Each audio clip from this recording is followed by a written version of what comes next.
তো ফাইনালি আমরা নদীর কাছেই পৌঁছে গিয়েছি।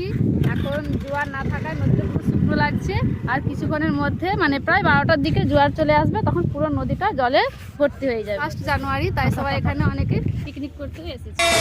आने वाले साल को सलाम, जाने वाले साल को सलाम, नए साल का,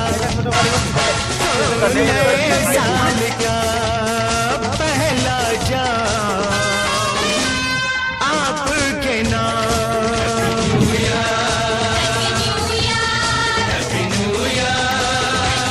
নদীতে জোয়ার আসা শুরু হয়ে গেছে, দেখছো নদীর জলটাও বাড়ছে এবং তার সাথে নদীর জলের স্রোতটাও অনেকটা বেড়ে গিয়েছে। দেখো এখানে বাচ্চা পার্টিরা অনেক এনজয় করছে।